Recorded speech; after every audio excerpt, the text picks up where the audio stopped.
আল্লাহ, তুমি আমার ভাইটারে সুবুদ্ধি দান করো।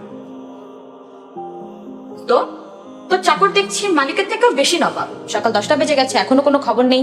গতকাল আমাদের বিপদ থেকে উদ্ধার করে তার দেমাগ বেড়ে গেছে। বারবার ফোন দিচ্ছি, ফোনটাও রিসিভ করতেছে না। আজকে আসুক, তারপর একটা শিক্ষা দিব। কিরে তোরা এখন এখানে? নাজমুল আসে নাই? শখে কি আর দাঁড়ায় আছি? তোমাদের নবাবী চাকর এখনো আসেনি। এই গরমের মধ্যে বাড়বি, বিকালে সূর্যের তেজ কমলে যাইস। দেখো আম্মু, মন মেজাজ এমনি খুব খারাপ, এর উপর তুমি আবার জ্ঞান দিও না তো।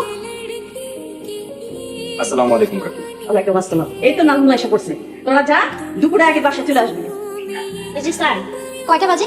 সরি, আমার আসতে একটু দেরি হয়ে গেল, আমাদের মাফ করে দিন। আজিবা, পানির বোতলগুলা কই?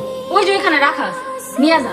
এরপর থেকে যদি কোনোদিন দেরি হয় তাহলে কিন্তু সারা দিনের হাজিরা কেটে রাখবো। আচ্ছা ঠিক আছে, আর দেরি হইব না ইনশাল্লাহ। আপারা চলেন।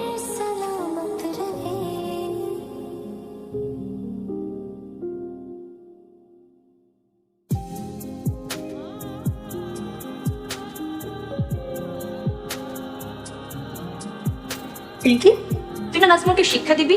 কেমনে শিক্ষা দিবি? তোরা একটা বুদ্ধি দে।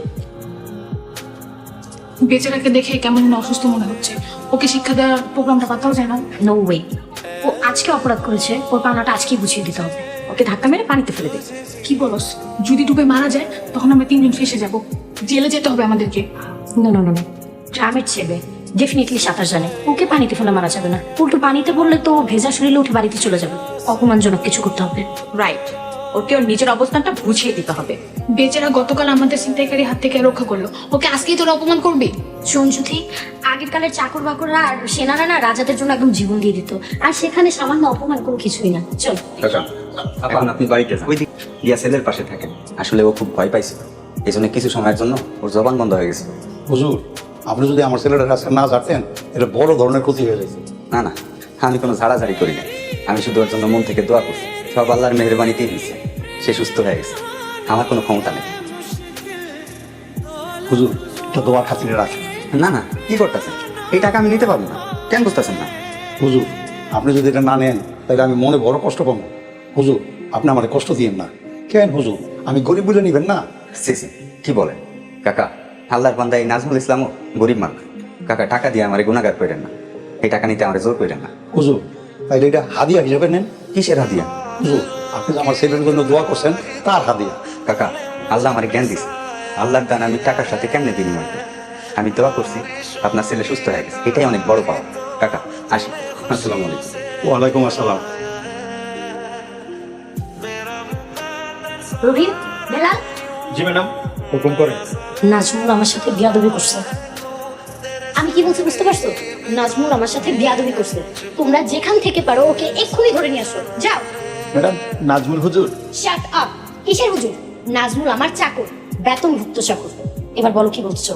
ম্যাডাম, নাজমুল হুজুর না মানে নাজমুল ভাই কই আছে আপনি বলতে পারেন? আমাদের কাছে তো ওনার ফোন নাম্বার নাই। ফোন দিতে হবে না। নাজমুল দলিল নামে একটা চাষার বাড়িতে গেছে। চাষার ছেলে গাছ থেকে পড়ে ব্যথা পাইছে। নাজমুল গেছে ঝাড়ফুঁক করে 2টা টাকা কামাই করতে। তোমরা কি দলিলের বাড়ি ছিল? জি ম্যাডাম, জি। তাহলে দাঁড়িয়ে আসবেন, যাও ওকে আসামির মতো করে ধরে নিয়ে আসো।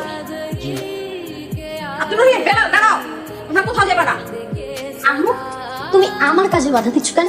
পিঙ্কি, তুই অনেক বাড়াবাড়ি করতেছস, বাড়াবাড়ির ফল খুব একটা ভালো হয় না। আম্মু, আমার কর্মের ফল না আমি ভোগ করবো, দয়া করে তুমি এতে নাক গলাতে এসো না। এই, চাকরির মায়া নেই তোমাদের? দাঁড়িয়ে আছো কেন এখনো? যাও। মারে, নাজমুল একজন ভালো মানুষ, ওরে তুই কষ্ট দিস না, ওরে কষ্ট দিলে তার প্রতিদান ভালো হইব না। মানে আমি বুঝলাম না, একটা চাকরের জন্য এত মায়া কেন? আম্মু, দয়া করে আমার কাছে তুমি বাধা দিও না। তুমি যাও তো এখান থেকে, যাও প্লিজ।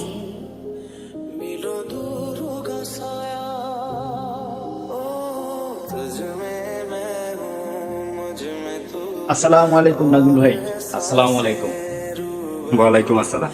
রহিম ভাই, বেলাল ভাই, আপনারা কেমন আছেন? আলহামদুলিল্লাহ ভালো আছি, আমাদেরকে মাফ করবেন। কেন কেন মাপ চাইতেছেন? আর আমার কাছে কেন মাপ চাইতেছেন? হুজুর, আপনাকে ধরে নিয়ে যাওয়ার হুকুম আসছে, আপনি তো জানেনই আমরা হুকুমের গোলাম, আমাদের মাফ করবেন। ঠিক আছে, নিয়ে যান, সমস্যা নেই। কিন্তু মনে রাখবেন, আমরা শুধু আল্লাহর গোলাম। এই চল।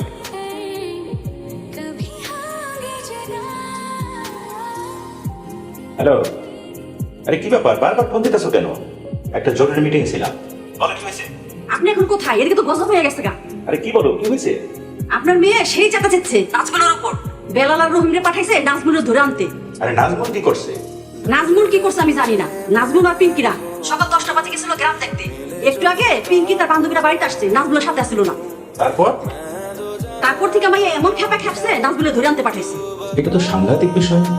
পিঙ্কির যা মেজাজ, আল্লাহ জানে কি দিয়ে কি করে। আচ্ছা তুমি বলো তো, তুমি থামালে না কেন?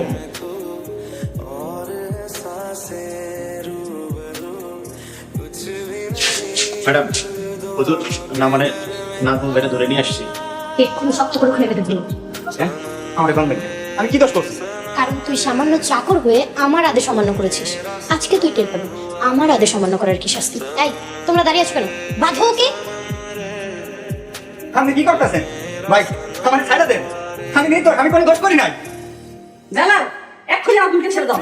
আম্মু, ওরা আমার আদেশ তালিম করছে। তুমি যাও, ভিতরে যাও।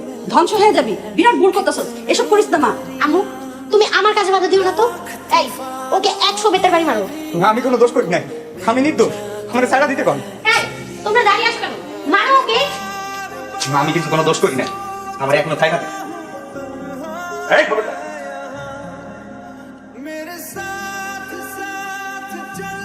কে বলতে হাত তুলবি না? আব্বু, ও আমার সাথে বিয়াদবি করছে, ওকে ওর বিয়াদবির শাস্তি দিচ্ছি। পাগলের কথা শোনো। আরে তুই ওরে শাস্তি দিয়ে তোর হাত নষ্ট করবি কা? ওরে শাস্তি আমি দিতেছি, তুই ভিতরে যা। আচ্ছা ঠিক আছে আব্বু, কিন্তু আমিও শাস্তি দেওয়াটা দেখতে চাচ্ছি। মারে তুই অত্যন্ত কোমল হৃদয় ও নরম মনের মানুষ। আমি ওরে যে শাস্তি দেবো, এই শাস্তির কষ্ট তুই দেখতে পারবি না, সহ্য করতে পারবি না। তার চেয়ে বরং তুই ভিতরে গিয়া এই মায়ের শব্দ শোন। আচ্ছা ঠিক আছে আব্বু, তাই তোরাও চল।